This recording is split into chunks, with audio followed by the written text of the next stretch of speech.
স্বামীর সাথে ডিভোর্স হওয়ার পর নিজের দেবরকে সাথে বিয়ে হয় মীরার। কেননা তখন তার কোলে ছিল 7 মাসের শিশু সন্তান আয়ান। শ্বশুর শাশুড়ি তাকে মেয়ের মতো আদর করতেন। তারা কখনোই চাননি তাদের ছেলের সাথে মীরার সম্পর্কটা ছিন্ন হোক। তবে মীরার স্বামী আরহাম ততদিনে পরকীয়ায় লিপ্ত হয় অন্য নারীর সাথে। একাধিক নারীর সঙ্গ তার স্ত্রীর সন্তানের প্রতি তীব্র অনীহা সৃষ্টি করেছিল।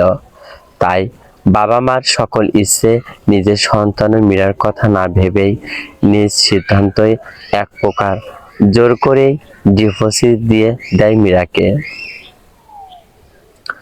তবে মীরার শ্বশুর শাশুড়ি কখনো চাননি তাদের বংশের প্রথম সন্তান অন্য কারো হাতে যাক।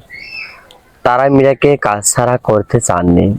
মেয়ে ছিল না বলে মীরাকে তারা মেয়ের স্থান দিয়েছিলেন। ফলে মীরার বাবা মার সাথে দীর্ঘ আলাপচারিতা ও নিজেদের ছোট ছেলে, যে কিনা পেশায় একজন নেভির উচ্চ পদস্থ কর্মকর্তা মিস্টার তুর্য চৌধুরীর সাথে এক প্রকার কথা কাটাকাটির পর এই বিয়ের সিদ্ধান্ত নেন। এতে আরহাম কোনো প্রকার হস্তক্ষেপ করার সুযোগ পায়নি। তুর্য কাজের সূত্রে বেশিরভাগ সময় ঢাকায় থাকে। যেদিন বিয়ে হয়েছিল সেদিন মাত্র কয়েক ঘন্টার জন্য এসেছিল সে। বিয়ে সম্পূর্ণ হলে ফের ঢাকার উদ্দেশ্যে বেরিয়ে পড়ে। এরপর কেটে গেছে একটা সপ্তাহ। আর আজ মীরা নিজের গোছাগাছ করতে ব্যস্ত। কাল রাতে ঠিক হয়েছে মীরা ঢাকায় তুর্যর কাছে যাচ্ছে। সেখানেই থাকবে নিজের স্বামীর সাথে। এটা মূলত মীরার শ্বশুর শাশুড়ি আমিনুল চৌধুরী ও সুমিত চৌধুরীর সিদ্ধান্ত।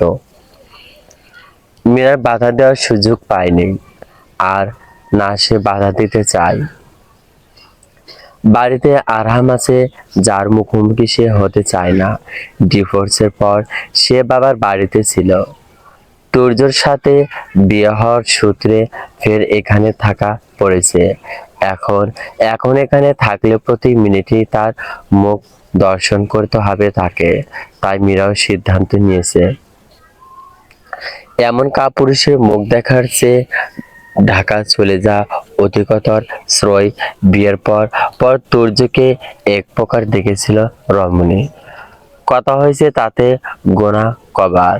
এ বাড়িতে আসার 2টি বছর কাটলেও তুর্যর সাথে তেমন একটা সুসম্পর্ক ছিল না তার। কেননা প্রথম থেকেই তুর্য কাজের সূত্রে বাড়ির বাইরে থাকতে বছরে 2-1 বার আসতো বোধহয়। দীর্ঘ নিঃশ্বাস ত্যাগ করে রমণী তাকায় বিছানার ওপর ঘুমে কাদা হয়ে শুয়ে থাকা নিজের সন্তানের পানে।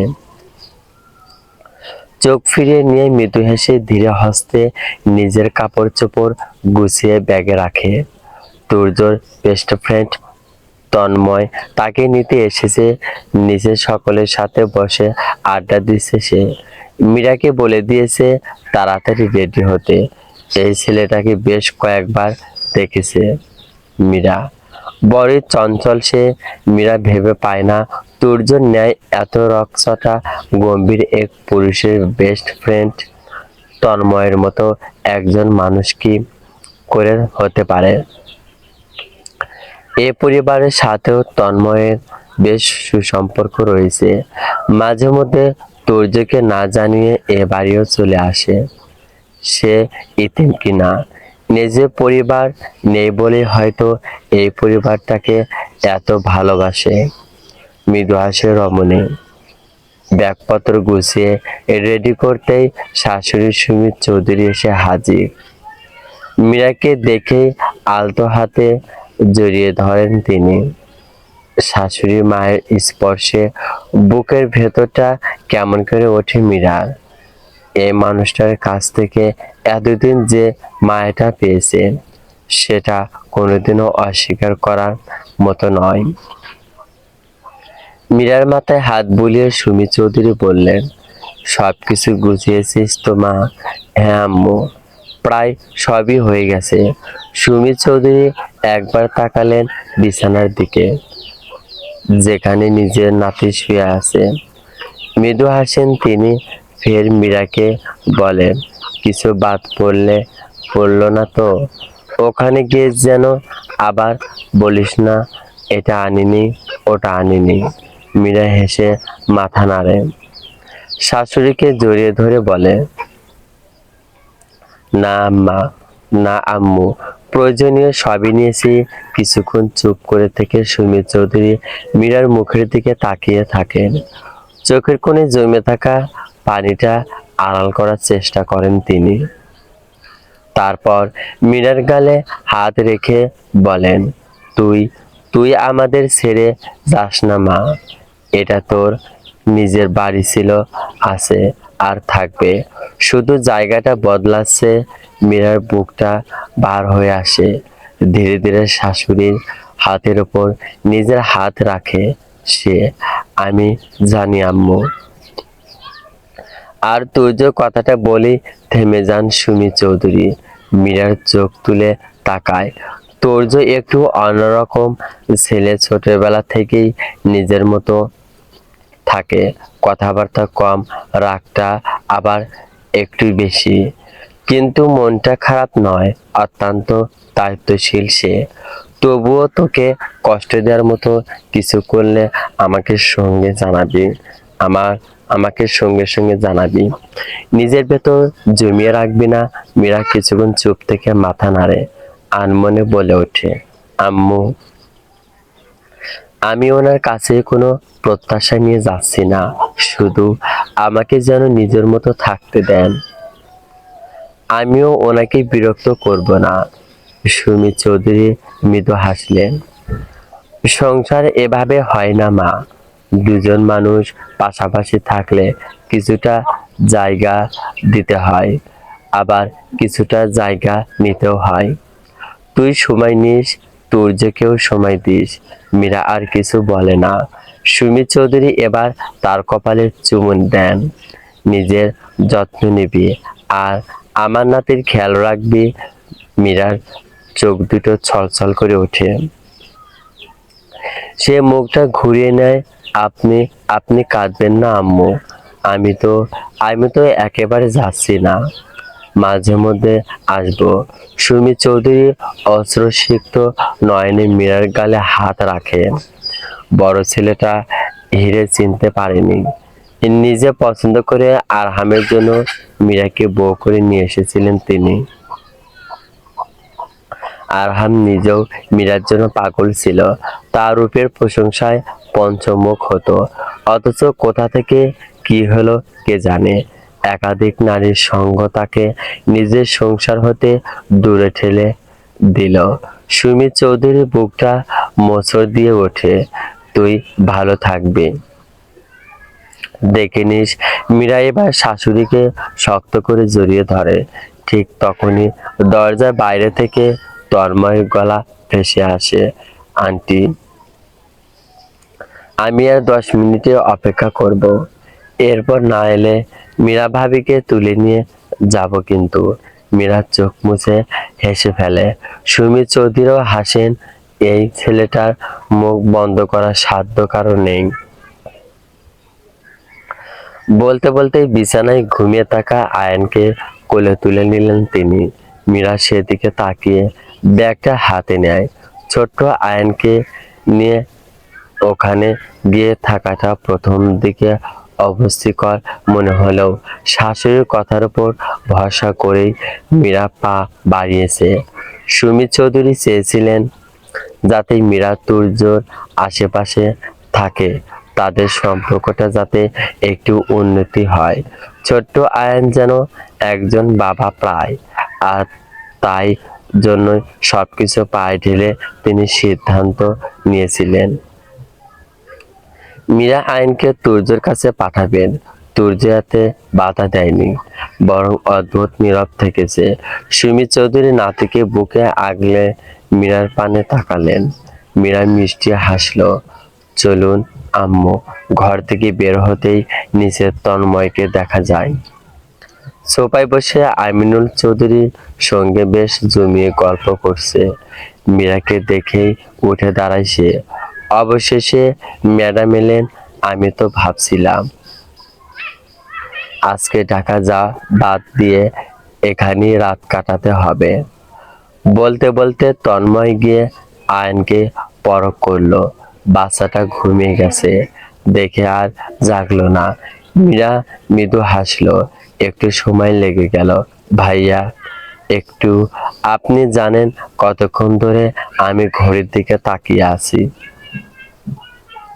সুমিত চৌধুরী তন্ময়ের হাতে মীরার ব্যাগ তুলে দিয়ে বললেন, তুই তুই ওকে ভালোভাবে নিয়ে যাবি বাবা, রাস্তায় যেন কোনো অসুবিধা না হয়। আর আয়নের একটু খেয়াল রাখবি। আপনি আপনি একদম চিন্তা করবেন না আন্টি। মীরা ভাবিকে নিজের বোনের মতো আর কুচুপুচুকে নিজের জানের মতো করে নিয়ে যাব। পাশ থেকে আমিনুল চৌধুরী চশমা ঠিক করলেন, গম্ভীর মুখে বললেন, আর তুর্যকে ফোন করে জানিয়ে দিস যে ওরা রওনা দিয়েছে। জি আঙ্কেল, ওকে আগেই জানিয়েছি। ও বলেছে রাতে ফিরতে দেরি হবে। মীরা কথাটা শুনে চুপ করে থাকে। তুর্য ফিরবে রাতে। অদ্ভুত এক অনুভূতি হয় তার। এই মানুষটার সঙ্গে বিয়ের পর কেটে গেছে 1 সপ্তাহ, অথচ স্বামী হিসেবে মানুষটাকে ঠিক মতো দেখাই হয়নি তার। আজ প্রথমবারের মতো সত্যিকারে তার কাছে যাচ্ছে সে।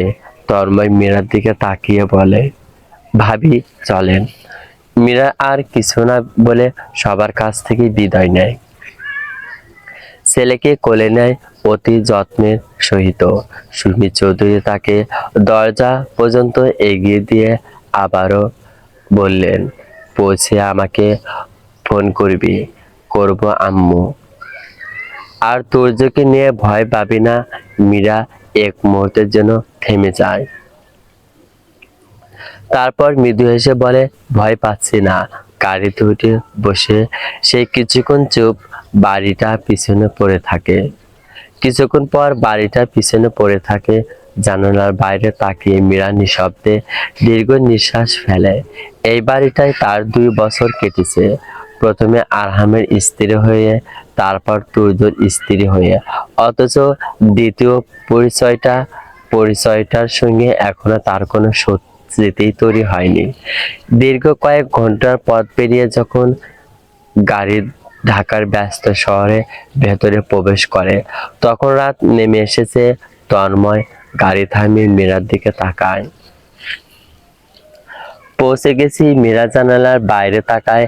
বড় একটি অ্যাপার্টমেন্ট ভবন, চারপাশে আলো জ্বলছে, মানুষজনের ব্যস্ততা, গাড়ির শব্দ, সবকিছু তার পরিচিত। বাড়ির পরিবেশ থেকে একেবারে আলাদা। তন্ময় গাড়ি থেকে নেমে মীরার ব্যাগগুলো বের করে। চলুন। লিফটে উঠে দুজন পাশাপাশি দাঁড়ায়। আয়ান গাড়িতে ওঠার পর জেগে গেলেও এখন আবার ঘুমে কাঁদা হয়ে লিফটে আছে মায়ের কোলে। তন্ময় হঠাৎ বলে, ভাবি একটা কথা বলি। হোম। তুর্যকে দেখে ভয় পাওয়ার কিছু নেই। মীরা অবাক হয়ে তাকায়। ছেলের পিঠে হাত বুলাতে বুলাতে অবাক কণ্ঠে শুধায়, আমি কি ভয় পাচ্ছি? আপনার মুখ দেখে মনে হচ্ছে আপনি এমন একটা মানুষের কাছে যাচ্ছেন যে আপনাকে খেয়ে ফেলবে। মীরা ঠোঁটের কোণে হাসি ফুটে ওঠে। উনি কি সত্যি এতটা রাগী? তন্ময় মাথা দোলায়। রাগী তো বটেই, তবে আমাকে যতবার মেরেছে তার অর্ধেকও আপনাকে মারবে না আশা করি। মীরা ভ্রু কুঁচকে নিল, কপালে সাইড করতে করতে আড়ালো। আপনাকে মারে কেন? কারণ আমি বিরক্ত করি। আপনি বিরক্ত করেন বলেই বোধহয় মারে। এই এই যে আপনি কিন্তু প্রথম দিনেরই তুর্যর পক্ষ নিয়ে নিলেন। লিফটের দরজা খুলে যায়। তন্ময় হেসে বেরিয়ে আসে। এই পাশের অ্যাপার্টমেন্টটাই আমার, আর এটা তুর্য। মীরা অবাক হয়ে তাকায়। আপনারা পাশাপাশি থাকেন? হ্যাঁ, অফিসেও পাশাপাশি, বাসাতেও পাশাপাশি। ওকে একা থাকতে দিতে মন চায় না। আসলে আমি কিন্তু আপনার সতীনের মতোই। টাচকি খাই। মীরা বলে, কি লোকটা সতীন? মীরা হ্যাঁ করে তাকিয়ে থাকে। তন্ময় লাজুক হেসে বলল, এত ভাবনা চিন্তা করার দরকার নেই। চাবি তুর্য আমার কাছে রেখে গেছে। আপনি ঢুকে ফ্রেশ হয়ে বিশ্রাম নিন। বাবুকে বিছানায় শুয়ে দিন। ও আজ রাতে ফিরবে। রমণী নিজেকে সামলে মাথা নাড়ে। তন্ময় ব্যাগগুলো ভেতরে রেখে দেয়। মীরা ধীরে ধীরে একটা ঘরে প্রবেশ করে। ঘরটা বেশ সুন্দর করে গোছানো। একপাশে আলমারি, সামনে বড় জানালা। বিছানার ওপর পরিষ্কার চাদর পাতা, টেবিলের ওপর কয়েকটি প্রয়োজনীয় জিনিসও রাখা। তুর্য নিজে এসব করেছে কি না, নাকি সুমি চৌধুরী আগেই ব্যবস্থা করে দিয়েছে, মীরা জানে না। সে ব্যাগটা এক পাশে রেখে দেয়। সারাদিনের ধকল, কয়েক ঘন্টার মধ্যে আর এত সব চিন্তা, শরীরটা যেন আর চলতে চাইছে না। মীরা ধীরে ধীরে বিছানায় বসে। ছেলেকে প্রথমে বিছানায় শুইয়ে দিয়ে তারপর তারপর নিজেও গা এলিয়ে দেয় নরম বালিশে। বড্ড ক্লান্ত লাগছে, চোখ নিভে আছে কেমন। শিউলি ফুল। শিউলি ফুল। পরপর দুবার একই ডাক কানে ভেসে আসে রমণীর। ঘরের মধ্যেও মস্তিষ্ক সচল হয়ে ওঠে। কারো ভারী উত্তপ্ত নিঃশ্বাস তার মুখে লাগছে। মীরা ছোট্ট মস্তিষ্ক তখন গভীর ভাবনায় মশগুল। কে শিউলি ফুল ফুল ফুল বলে ডাকছে? কার কণ্ঠ এটা? তখন ক্লান্ত শরীর বিছানায় এলিয়ে দিতেই কেমন ঘুমের রাজ্য তলিয়ে গিয়েছিল সে।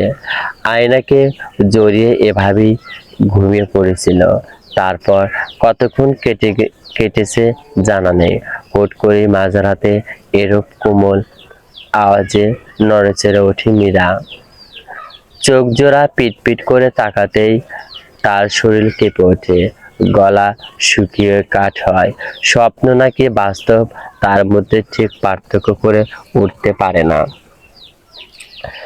মীরা শুকনো ঢোক গিলে তার পানে ঝুঁকে থাকা মানবটি ততক্ষণে জায়গা পরিবর্তন করে করে শটান হয়ে দাঁড়িয়ে পড়েছে। গায়ে কালো রঙা টি শার্ট আর ট্রাউজার, মাথার এলোমেলো চুলগুলো ছড়িয়ে ছিটিয়ে আছে কপালময়।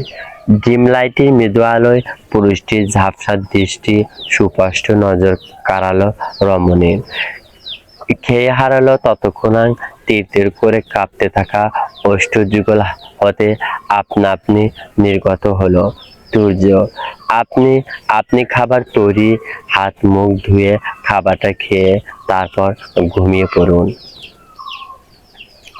বলে গটগট পায়ে ঘরের বাইরে চলে গেল পুরুষটি। মীরা হতভম্ব, হতবিহ্বল। কখন এলো সে?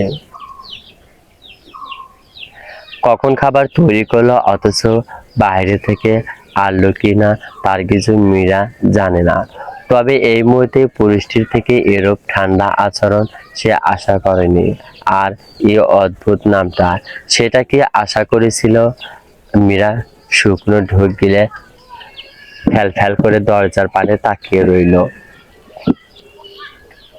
তুমি শিউলি ফুলের ঘ্রাণ।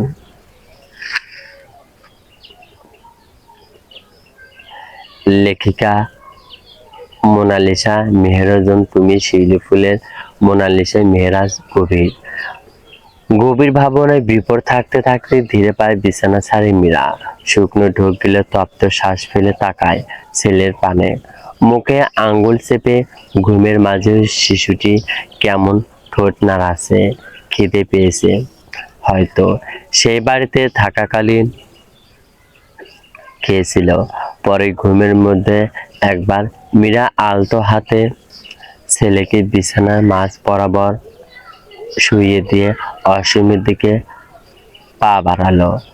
হাতে তুলে নিল হালকা রঙের এমব্রয়ডারি কাজ করা টু পিস, সাথে পাতলা ফিনফিনে একখানা ওড়না। মীরা ওয়াশরুমে প্রবেশ করে তাকালো। আয়নার দিকে একটু আগের কথা মনে হতেই বুকের ধুকপুকানি বাড়ে ক্রমশ। অজানা শিহরণে কম্পন সৃষ্টি হয় রমণীর মেইলি ফায়ায়। সে অদ্ভুত নামটা এখনো তার মস্তিষ্কের ঘুরপাক খাচ্ছে। সে তো ভুল শুনেনি। তাহলে কেন পুরুষটি তাকে এমন নামে সম্বোধন করলো? কেন এত কোমল স্বরে শিউলি বলে ডাকলো? মীরা কি একবার জিজ্ঞেস করবে সে কথা? ভাবতে ভাবতেই মাথা নাড়ায় মীরা। না, জিজ্ঞেস করতে যেতে পারবে না। এতে তার অবস্থি বাড়বে। রমণী মৃদুশ্বাস ফেলে। ভাবনার জগৎ হতে বেরিয়ে দীর্ঘ সময় নিয়ে নিজেকে ফ্রেশ করিয়ে তোয়ালে দিয়ে মুখ মুছে আনমনে বেরিয়ে আসে বাহিরে। আর বের হতেই আচমকা কানে ভেসে আসে ছেলের মৃদু কান্নার আওয়াজ। চমকিত হয় রমণী। ঝটপট তোয়ালে এক পাশে রেখে দ্রুত ছেলের কাছে এগিয়ে যায়। ও মা, উঠে গেছে আমার বাবুটা। এই যে মাম্মাম এখানে। কাঁদো না সোনা। আ উ শিশুটির কান্নার গতি বাড়ে দ্বিগুণ হারে। মীরা দ্রুত ছেলেকে ফিডিং করাতে লাগে বুকে জড়িয়ে। মায়ের বুকের উষ্ণতা টের পেতেই আয়নে কান্না কমে আসে। হাসি মীরা। এরই মধ্যেই দরজায় টোকা পড়ে। মীরা চমকে ওঠে। বাইর হতে ভেসে আসে তুর্যর গম্ভীর কণ্ঠস্বর। কোনো সমস্যা? কাঁদছে কেন? মীরা ঠোঁটে ঠোঁট চেপে রয়। কি জবাব দিবে বুঝে উঠতে পারে না। ঠিক অনেকটা সময় নিয়ে মিনমিনিয়ে আর হয়, খিদে পেয়েছে তাই। ঠিক আছে, খাওয়ানো হলো, নিজেও খেয়ে নিন। এসে আপনার জন্য সারা রাত জেগে বসে থাকবো না আমি। দ্রুত করুন বলে গটগট পায়ে ফিরে যায় তুর্য। মীরার মুখটা ছোট হয়ে আসে। ইস, নিশ্চয় লোকটা বিরক্ত হচ্ছে। সারাদিন কাজ শেষে যে বাসায় ফিরল সে আজ প্রথম দিন এসেই ঝামেলা বাঁধিয়ে দিল সে। সারাদিনের ক্লান্তিতে একটু ঘুমিয়ে আরাম করা ফুরসত পাচ্ছে না লোকটা। মীরার খাবার লাগে বড্ড। ঘড়ির পানে তাকায় ঘাড় ঘুরিয়ে। রাত 1টা বাজে। আয়ান তখনও চুক চুক আওয়াজে তুলে খাচ্ছে। মীরা ছোট্ট একটা শ্বাস ফেলে। ছেলেটা এখন আর ঘুমাবে না। পুরোটা সময় তো ঘুমিয়ে কাটাইছে। এখন রাত দিকে নিশ্চয় মাকে জ্বালাতন করবে। শেষ রাতের দিকে হয়তো ঘুমাবে আবার। ছেলের খাওয়া শেষ হলে তাকে বুকে আগলে ধীরে পায়ে ঘর ছেড়ে বেরিয়ে আসে মীরা। ছোট্ট বসার ঘরে একপাশে ডাইনিং টেবিল, তার সামনে ছোট্ট কিচেন। তুর্য এখন বসে আছে টেবিলে। অপমানে চামচের সাহায্য খাবারের শেষ লোকমাটা মুখে পুরো উঠে দাঁড়ায়। টিস্যু দিয়ে মুখ মুছতে মুছতে পিছু ফিরে নিঘুর দৃষ্টিতে তাকায়। পিছনে বুকে নিজ সন্তান আগলে দাঁড়িয়ে থাকা রমণীটির প্রাণে। মীরা মাথা নুয়ে নিল। আয়ান মায়ের ওড়না চেপে মুখের গুজে বড় বড় আঁখি পল্লব মেলে তাকিয়ে আছে সামনে দীর্ঘ দেহের পুরুষটির পানে। মীরার দিক হতে চোখ সরিয়ে তুর্য নজর শিশুটির পানে যেতে আচমকা দৃষ্টি তার স্থির হয়ে আসে। গলে যায় মনের ভাবনাগুলো। শিশুটি যখন প্রথম পৃথিবীর বুকে এসেছিল সেদিনও সে বাড়ি ছিল না। আয়ান জন্মের 3 দিন বাদে সে তাকে প্রথম দেখেছিল এবং চাচু হিসেবে কোলে তুলেছিল। অথচ আজ তার অবস্থান কোথায়? কে সে? শিশুটির সাথে তার সম্পর্কের পরিবর্তনটা কতদূর গড়িয়েছে ধারণা আছে? কথাটা মস্তিষ্কে হানা দিতেই নিজেকে সামলে নেয় সে। পুরুষটির মস্তিষ্কে বিচরণ করা নিগড় ভাবনাগুলোকে এক সাইডে রেখে হালকা কেসে ওঠে। খাবার বাড়া আছে, খেয়ে নিন। সূর্য সোফায় পানে এগিয়ে যেতে চায়, তবে কি মনে করে জানি থেমে যায় মাঝপথে। মীরা তখনও কোলে ফট ছটফট করতে থাকা ছেলেটা থামাতে ব্যস্ত। একদম নিঃশব্দে ঠোঁট নাড়িয়ে শান্ত করছে সন্তানকে। মুখ দিয়ে কোনো আওয়াজ বের হচ্ছে না রমণী, যেন সামান্য টু শব্দ করলেও সামনে পুরুষটি বিরক্তি লাগতে পারে। ও আমিরা চোখে নরম ইশারায় ছেলেকে শান্ত করতে চায়, তবে অবোধ শিশুটি দ্বিগুণ চিৎকারে মায়ের ওড়না টেনে লাফালাফি শুরু করে দেয় কোলের মাঝি। মীরা বেশ অস্বস্তি অনুভব করে, চোখ তুলে সূর্যের পানে তাকানোর সাহস পায় না। দিন হট করে পুরুষটির এমন গম্ভীর গলায় চমকে তাকায় মীরা। দেখে সূর্য তার পানে হাত বাড়িয়ে আয়নকে ইশারায় চাইছে। মীরা বুকের ভেতরটা মুচড়কে ওঠে, হাত পা কেমন অসাড় অনুভব হয়। বুকের ভেতরটা ভার হয়ে আসে অজানা কারণে। রমণী মাথা তুলে শূন্য দৃষ্টিতে তাকিয়ে রয় মাত্র, কিন্তু হলো দিন ধ্যান ভাঙে মীরার। তাকায় ছেলের পানে, অতঃপর সূর্যের পানে স্তব্ধ বোধ করে, সাথে অজানা কিছু আশঙ্কাও তাকে আটকে দিচ্ছে। বুকের ভেতর উপচে পড়ছে বিষাদের ঢেউ। ওকে আমায় দিন, আমি সামলে নিচ্ছি। বেশ রাত হয়েছে, তাড়াতাড়ি খেয়ে ঘরে যান, আমায় সকালে বের হতে হবে। মীরা কথা বাড়ায় না, মাথা নুয়ে ছেলের পানে তাকাতেই খেয়াল করে শিশুটি অত্যন্ত শান্ত চিত্তে সূর্য পানে তাকিয়ে। পরখ করছে পুরুষটির মুখমণ্ডল। সূর্য নিজের ছোট্ট অসুস্থতার পানে তাকিয়ে, তবে মীরা বুঝল না সেই দৃষ্টিতে আদৌ কি ছিল। ওই বোন তীব্র এক চিৎকার দিয়ে আচমকা সূর্য পানে হেলে পড়ে আজান। এতে ভীষণ চমকে যায় মীরা। দ্রুত ছেলেকে সামলে অবাক নেত্রে তাকায়। আয়ান তখনও হাত পা ছুঁড়তে নাগার তার ভাবে। সূর্য সেদিকে তাকিয়ে মুখের ভাব অতীত শীতল, দুই হাত অতি সাবধানে ছোট্ট শিশুটির কোলে তুলে কাউসে গিয়ে বসলো ধপ করে। আয়ান তখন পুরুষটির শরীরে এঁটে থাকা টি শার্ট খামচে হ্যাঁ করে মুখের পানে তাকিয়ে আছে। সূর্য নিজেও শিশুটির পানে তাকিয়ে আছে নিগড় দৃষ্টিতে। মীরা নজর ফেরায় না, নিজের জায়গায় দাঁড়িয়ে থাকে ঠায়, কপালে তার সরু ভাঁজের রেখা। ঘড়ির কাঁটায় 1:25। বাড়ির দরজা খুলে হেলতে দুলতে ভেতরে প্রবেশ করে আরহাম। গায়ে জামা কাপড় এলোমেলো, চোখ দুটো লালচে, শরীর থেকে তীব্র নেশার গন্ধ বের হচ্ছে। ড্রয়িং রুমের আলো তখনও জ্বলছে। সোফায় বসেছিলেন আমিনুল চৌধুরী। ছেলেকে এভাবে ফিরতে দেখে মুহূর্তেই তার মুখের ভাব বদলে যায়। কপালে তীব্র ভাঁজ ফেলে আড়ালেন আরহাম।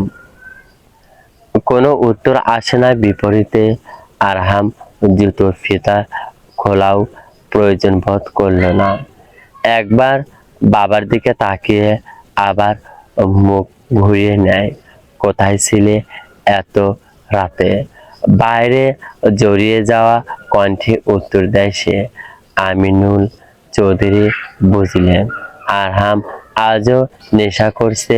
কতখানা ভাবতে গিয়ে মনে মনে ভীষণ ব্যথিত হলেন তিনি। চোখ বন্ধ করে লম্বা শ্বাস টেনে নিজেকে সামলে উঠে দাঁড়ান। কড়া গলায় বললেন, বাইরে কোথায় ছিলে? এই অবস্থা কেন? তার কতবার বলেছি এসব নেশা করে বাড়ি ফিরবি না। তোর নিজের কোনো হুঁশ জ্ঞান নেই। নিজের কথা না হয় বাদই দিলাম, নিজের মা বাবা বাবা মায়ের কথাটাও একবার ভাবিস না? আরহাম বিরক্ত চোখে বাবার দিকে তাকায়। ভ্রু কুঁচকে গেছে তার বিরক্তিতে। এখন আর শুরু করো না তো বাবা, আমি শুরু করছি। তুই যা করিস সেটা নিয়ে আমি বসে বসে দেখব। সেটা কি আমি বসে বসে দেখব? তার স্ত্রীকে তুই কিভাবে ছেড়ে দিলি সেটা ভুলে গেছিস? নিজের সন্তানটাকে একবারও মনে পড়লো না তোর? আরাহামের মুখ শক্ত হয়ে যায় মীরার কথা শুনে। বিরক্তিকর মুখে উত্তর করে যুবক, আমার এসব শুনতে ভালো লাগছে না, তাই প্লিজ এসব ফালতু কথা আমায় আর বলো না। ভালো লাগবে কেন?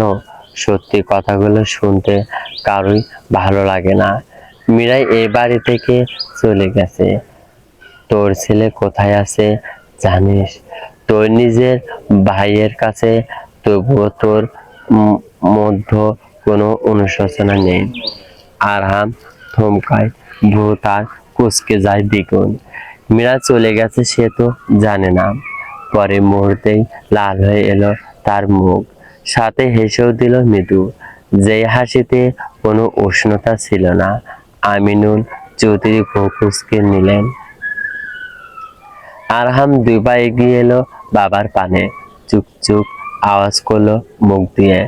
অতঃপর ঠোঁট জোড়া নাড়িয়ে গা ছাড়া ভাব নিয়ে বলল, আমার ব্যাপার নিয়ে মাথা ঘামিও না বাবা। আর মীরার কথা তো বলি না আমায়, বলই না আমায়।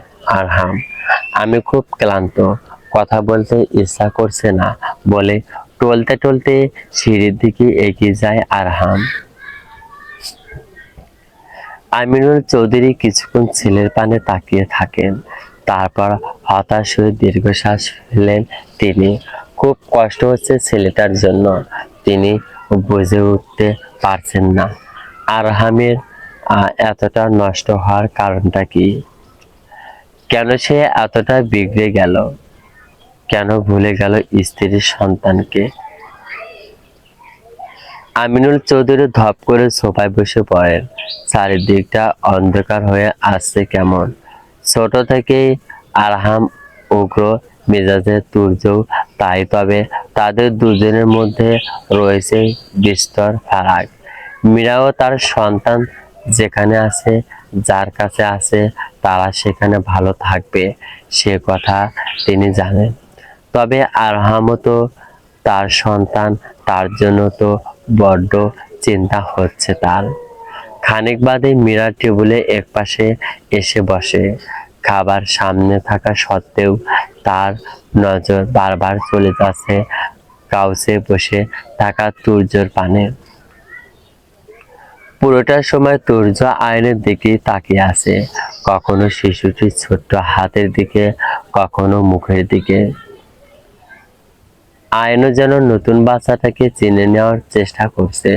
মাঝে মধ্যে ছোট্ট হাত দুটো ছুঁড়ে তুর্য বুকের কাছে পৌঁছাতে চাইছে। মীরার মুখে খাবার উঠছে ঠিকই, তবে স্বাদ অনুভব করতে পারছে না ঠিক। খাওয়ার চেয়ে বেশি দেখতে ওদের দুজনকে। অদ্ভুত এক দৃশ্য, যে মানুষটা সারাদিন কাজ করে রাতে বাড়ি ফিরে এসেছে, সেই মানুষটাই এখন নিজের ক্লান্তির কথা ভুলে এক শিশুর দিকে স্থির দৃষ্টিতে তাকিয়ে আছে। মীরা ধীরে ধীরে খাওয়া শেষ করে, প্লেট সরিয়ে উঠে দাঁড়ায়। আয়ান তখন তুর্যর বুকের ওপর আদশা হয়ে আছে। শিশুটির ছোট্ট মুঠো এখনো তুর্যর টি শার্ট আঁকড়ে ধরে। মীরা টেবিলে প্লেট গ্লাসগুলো গুছিয়ে নেয়, কিচেনের সিঙ্ককে রেখে একবার পানি ঢেলে দেয়। পেছন ফিরে তাকাতেই দেখে তুর্য উঠে দাঁড়িয়েছে, তার কোলে তখনও আয়ান। তুর্য একবার মীরার দিকে তাকায়, তবে সেই দৃষ্টিটা বেশিক্ষণ স্থায়ী হয় না। আলগোছের দৃষ্টি ফিরিয়ে নরম গলায় শুধায়, খাওয়া শেষ? হুম। কিছু গুছিয়ে রাখার দরকার নেই, কাল করে নিব। মীরা মাথা নেড়ে চুপ করে থাকে। সাথে অবাক হয়। সে করবে মানে মীরা থাকতে তুর্য কেন করতে যাবে এসব? পুরুষ মানুষ হয়ে এসব কাজ মানায় না কি? তুর্য আর কিছু বলে না, আলতো হাতে আয়নকে বাড়িয়ে দেয় মীরার পানে। মীরা ভাবনার জগৎ থেকে বেরিয়ে হাত বাড়িয়ে ছেলেকে বুকে আগলে নিল। তুর্য সেদিকে একবার তাকিয়ে দুপা এগিয়ে আবার থেমে পেছনে তাকায়। মীরা তখনও দাঁড়িয়ে। তুর্য কয়েক সেকেন্ড তার পানে তাকিয়ে থেকে গম্ভীর গলায় বলে, ঘরে গিয়ে ঘুমিয়ে পড়ুন, অনেক রাত হয়েছে। বলেই আর অপেক্ষা করল না পুরুষটি। নিজের ঘরে দরজা খুলে ভেতরে ঢুকে যায় তুর্য। মীরা স্থির হয়ে দাঁড়িয়ে থাকে কিছুক্ষণ, তারপর ধীরে ধীরে নিজের ঘরের দিকে পা বাড়ায়। মনের ভেতর কেমন এক অদ্ভুত অনুভূতি হচ্ছে তার। আয়নের প্রতি তুর্যর অদ্ভুত স্থির চাহনি বারবার মীরার চোখের সামনে ভেসে উঠছে। গায়ে কাটা দিচ্ছে কেমন। গভীর ভাবনায় বিভোর থাকতে থাকতে ধীর পায়ে বিছানায় ছাড়ে মীরা। শুকনো ঢোক গেলে তপ্ত শ্বাস ফেলে তাকায় ছেলের পানে, মুখে আঙুল চেপে। ও ঘুমের মাঝেও শিশুটি কেমন ঠোঁট নাড়াচ্ছে। খিদে পেয়েছে হয়তো, সেই বাড়িতে থাকাকালীন খেয়েছিল। পরে ঘুমের মধ্যে একবার মীরা আলতো হাতে ছেলেকে বিছানার মাঝ বরাবর শুইয়ে দিয়ে অসীমের দিকে পা বাড়ালো।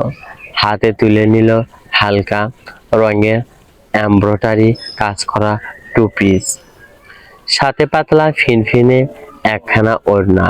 মীরা ওয়াশরুমে প্রবেশ করে তাকালো। আয়নার দিকে একটু আগের কথা মনে হতেই বুকের ধুকপুকুনি বাড়ে ক্রমশ। অজানা শিহরণে কম্পন সৃষ্টি হয় রমণীর মেইলে ফাড়ায়। সে অদ্ভুত নামটা এখনো তার মস্তিষ্কের ঘুরপাক খাচ্ছে। সে তো ভুল শোনেনি। তাহলে কেন পুরুষটি তাকে এমন নামে সম্বোধন করলো? কেন এত কোমল স্বরে শিউলি বলে ডাকলো? মীরা কি একবার জিজ্ঞেস করবে সে কথা? ভাবতে ভাবতে মাথা নাড়া মীরা। না, জিজ্ঞেস করতে যেতে পারবে না, এতে তার অবস্থি বাড়বে। রমণী মৃদু শ্বাস ফেলে। ভাবনার জগৎ হতে বেরিয়ে দীর্ঘ সময় নিয়ে নিজেকে ফ্রেশ করিয়ে তোয়ালে দিয়ে মুখ মুছে আনমনে বেরিয়ে আসে বাহিরে। আর বের হতেই আচমকা কানে ভেসে আসে ছেলের মৃদু কান্নার আওয়াজ। চমকিত হয় রমণী। ঝটপট ঝটপট তোয়ালে একপাশে রেখে দ্রুত ছেলের কাছে এগিয়ে যায়। ও মা, এমা উঠে গেছে আমার বাবুটা। এই যে মাম্মাম এখানে। কাঁদে না সোনা। ও শিশুটির কান্নার গতি বাড়ছে দ্বিগুণ হারে। মীরা দ্রুত ছেলেকে ফিডিং করাতে করাতে লাগে বুকে জড়িয়ে। মায়ের বুকের উষ্ণতা টের পেতে আয়নে কান্না কমে আসে। হাসি মীরা। এর মধ্যে দরজায় টোকা পড়ে। মীরা চমকে ওঠে। বাইরে হতে ভেসে আসে তুর্যর গম্ভীর কণ্ঠস্বর। কোনো সমস্যা? কাঁদছে কেন? মীরা ঠোঁটে ঠোঁট চেপে রয়। কি জবাব দিবে বুঝে উঠতে পারে না। ঠিক অনেকটা সময় নিয়ে মিনমিনে আর হয়, খিদে পেয়েছে তাই? মীরা আছে, খাওয়ানো হলে নিজেও খেয়ে নিন। এসে আপনার জন্য সারা রাত জেগে বসে থাকবো না আমি। দ্রুত করুন বলেই গটগট পায়ে ফিরে যায় তুর্য। মীরার মুখটা ছোট হয়ে আসে। ইস, নিশ্চয় লোকটাই বিরক্তি হচ্ছে। সারাদিন কাজ শেষে যেই বাসায় ফিরল, সেই আজ প্রথম দিন এসেই ঝামেলা বাঁধিয়ে দিল সে। সারাদিন ক্লান্তিতে একটু ঘুমিয়ে আরাম করা ফুরসত পাচ্ছে না লোকটা। মীরার খারাপ লাগে বড্ড। ঘড়ির পানে তাকায় ঘাড় ঘুরিয়ে। রাত 1টা বাজে। আয়ান তখনও চুকচুক আওয়াজ তুলে খাচ্ছে। মীরা ছোট্ট একটা শ্বাস ফেলে ছেলেটা এখন আর ঘুমাবে না। পুরোটা সময় তো ঘুমিয়ে কাটিয়েছে, এখন রাত জেগে নিশ্চয় মাকে জ্বালাতন করবে। শেষ রাতের দিকে হয়তো ঘুমের আবার ঘুমু ঘুমু আবার ছেলের খাওয়া শেষ হলে তাকে বুকে আগলে ধীরে পায়ে ঘর ছেড়ে বেরিয়ে আসে মীরা। ছোট্ট বাসার ঘরে একপাশে ডাইনিং টেবিল আর তারই সামনে ছোট্ট কিচেন। তুর্য তখন বসে আছে টেবিলে, আপন মনে চামচের সাহায্য খাবারের শেষ লোকমাটা মুখে পুরো উঠে দাঁড়ায়। টিস্যু দিয়ে মুখ মুছতে মুছতে পিহু পিছু ফিরে নিঘর দৃষ্টিতে তাকায়। পিছনে বুকে নিজ সন্তান আগলে দাঁড়িয়ে থাকা রমণীটির পানে। মীরা মাথায় নুইয়ে নিল। আয়ান মায়ের ওড়না চেপে মুখে গুজে বড় বড় আখি পল্লব মিলে তাকিয়ে আছে সামনের দীর্ঘ দেহের পুরুষটির পানে। মীরার দিক হতে চোখ সরিয়ে তুর্য নজর শিশুটির পানে যেতে আচমকা দৃষ্টি তার স্থির হয়ে আসে, গলে যায় মনের ভাবনাগুলো।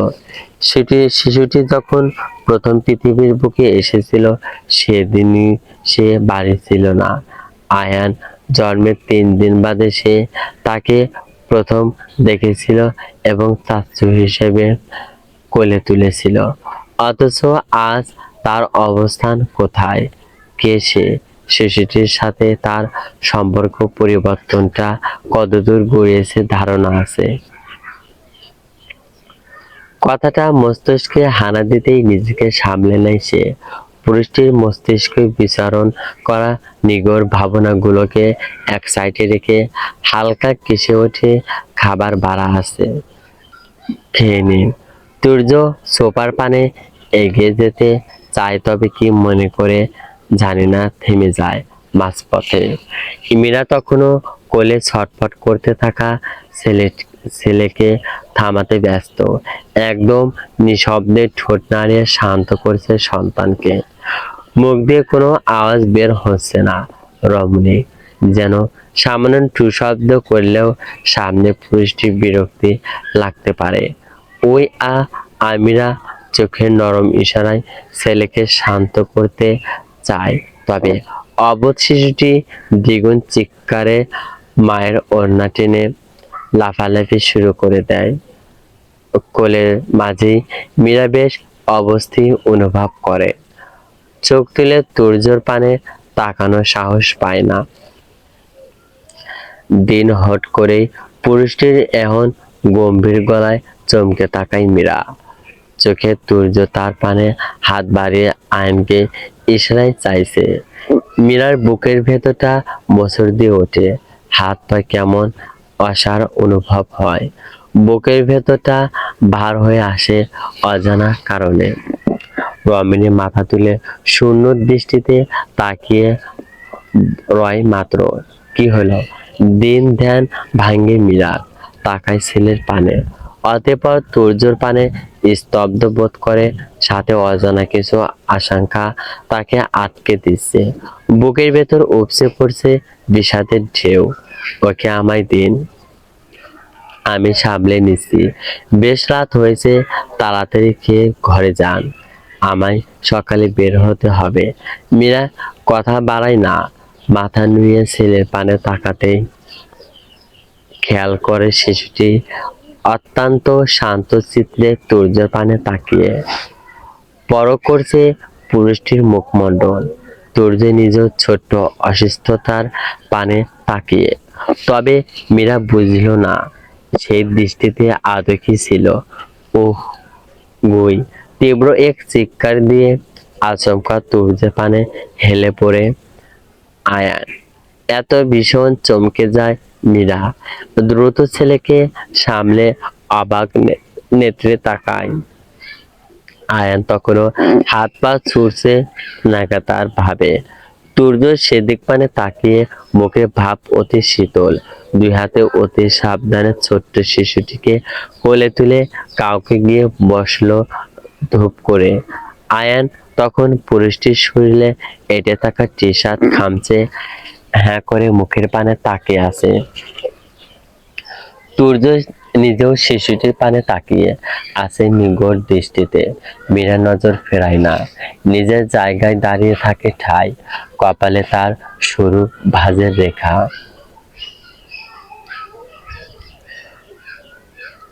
ঘড়ির কাঁটায় 1:25। বাড়ির দরজা খুলে হেলতে দুলতে ভেতরে প্রবেশ করে আরহাম। গায়ে জামা কাপড় এলোমেলো, চোখ দুটো লালচে, শরীর থেকে তীব্র নেশার গন্ধ বের হচ্ছে। ড্রয়িং রুমের আলো তখন জ্বলছে। সোফায় বসেছিলেন আমিনুল চৌধুরী। ছেলেকে এভাবে ফিরতে দেখে মুহূর্তে তার মুখের ভাব বদলে যায়। কপালে তীব্র ভাঁজ ফেলে আড়ালেন। আরহাম কোনো উত্তর আসে না। বিপরীতে আরহাম জুতোর ফিতা খোলারও প্রয়োজন বোধ করল না। একবার বাবার দিকে তাকিয়ে আবারও মুখ ঘুরিয়ে নেয়। কোথায় ছিলে এত রাতে? বাহিরে। ও জড়িয়ে যাওয়া কণ্ঠে উত্তর দেয় সে। আমিনুল চৌধুরী বুঝলেন আরহাম আজও নেশা করেছে। কতখানা ভাবতে গিয়ে মনে মনে ভীষণ ব্যথিত হলেন তিনি। চোখ বন্ধ করে লম্বা শ্বাস টেনে নিজেকে সামলে উঠে দাঁড়ান। কড়া গলায় বললেন, বাইরে কোথায় ছিলি? এই অবস্থায় কেন তোর? কতবার বলেছি এসব নেশা করে বাড়ি ফিরবি না। তোর নিজের কোনো হুঁশ জ্ঞান নেই। নিজের কথা না হয় বাদই দিলাম, নিজের বাবা মায়ের কথাটাও একবার ভাবিস না। আরহাম বিরক্ত চোখে বাবার দিকে তাকায়। ভোগ উচকে গেছে তার বিরক্তিতে। এখন আর শুরু করে না তো, এখন শুরু করো না তো। বাবা, আমি শুরু করছি। তুই যা করছিস সেটা কি আমি বসে বসে দেখব? তোর স্ত্রীকে তুই কিভাবে ছেড়ে দিলি সেটা ভুলে গেছিস? নিজের সন্তানটাকে একবারও মনে পড়ল না তোর? আরহামের মুখ শক্ত হয়ে যায় মীরার কথা শুনে। বিরক্তিকর মুখে উত্তর করে, যুবক, আমার এসব শুনতে ভালো লাগছে না। তাই প্লিজ এসব ফালতু কথা আমায় আর বলো না। ভালো লাগবে কেন?